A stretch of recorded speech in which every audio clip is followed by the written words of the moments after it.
Baada ya kuwa na uhusiano mzuri na Iran, sasa Urusi imegeukia upande wa Iraq kutaka kurekebisha baadhi ya mambo baada ya vita vya muda mrefu kati ya Iraq pamoja na Marekani, vita vilivyosababisha kuyumba kwa taifa hilo. Na sasa Urusi inataka kuhakikisha nchi hiyo inajengwa upya kwa ushirika mzuri na uongozi uliopo wakati huu. Viongozi wa Iraq wametembelea huko nchini Urusi kwa ajili ya kufanya mazungumzo na taifa hilo la Kirusi miongoni mwa mataifa ya Ulaya baada ya kukosa ushirika mzuri kutoka katika mataifa ya Ulaya ikiwa ni pamoja na Marekani. Mawasiliano kati ya Moscow na Baghdad yanazidi kuwa makali huku masuala ya kibiashara, kiuchumi, usafiri, kijeshi na kiufundi yakijadiliwa. Katibu wa Baraza la Usalama la Urusi Sergei Shoigu ameyasema hayo wakati wa safari yake ya kikazi aliyoifanya wakati huu huko nchini Iraq.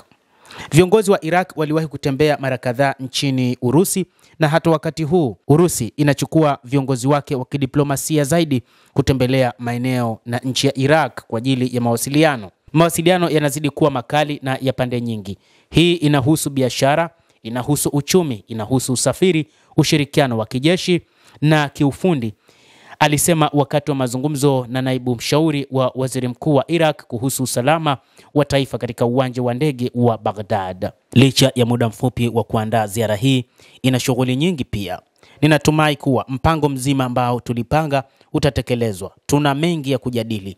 Ninatumai kuwa leo tutakuwa na mazungumzo mazuri ya kujenga, afisa huyo wa Urusi alisema. Vyombo vya habari vya Baraza la Usalama vimesema hapo awali kwamba Shoigu atafanya mikutano na uongozi wa juu wa kisiasa na kijeshi wa Iraq wakati wa ziara yake nchini humo, lakini jambo zito ambalo limezingatiwa ni namna ambavyo nchi hiyo itaweza kuwa na ushirika wa karibu na Iraq baada ya kutengeneza uhusiano wake na Iran, ambapo nchi hizo zote za Mashariki ya Kati zimekuwa na mgogoro mkubwa dhidi ya Marekani pamoja na Israel. Sasa Urusi inachukua fursa hii kuhakikisha inatengeneza usalama katika eneo hilo na kulifanya taifa hilo kuwa kimbilio kwa mataifa ya Mashariki ya Kati baada ya Marekani kutengeneza mazingira ya kuikumbatia Israel ambayo inafanya mashambulizi wakati wowote. Hata hivyo imetajwa kwamba Iraq huenda ikashambuliwa wakati wowote na Israel, licha ya kwamba Marekani imezuia jambo hilo, lakini Waziri Mkuu Benjamin Netanyahu anatajwa kwamba huenda akafanya shambulizi wakati wowote, na hivyo wachambuzi wa mambo wanasema kwamba pengine Urusi imeingilia kati ama imepeleka ujumbe wake kwa kumtuma Sergei Shoigu kufanya mazungumzo na viongozi wa Iraq kwa ajili ya kuhakikisha wanailinda nchi hiyo. Mtazamaji, endelea kutufuatilia, lakini usisahau kulike, kucomment na kusubscribe channel yetu hii. Mimi ni Adam Hussein, endelea kuwa nasi wakati wote.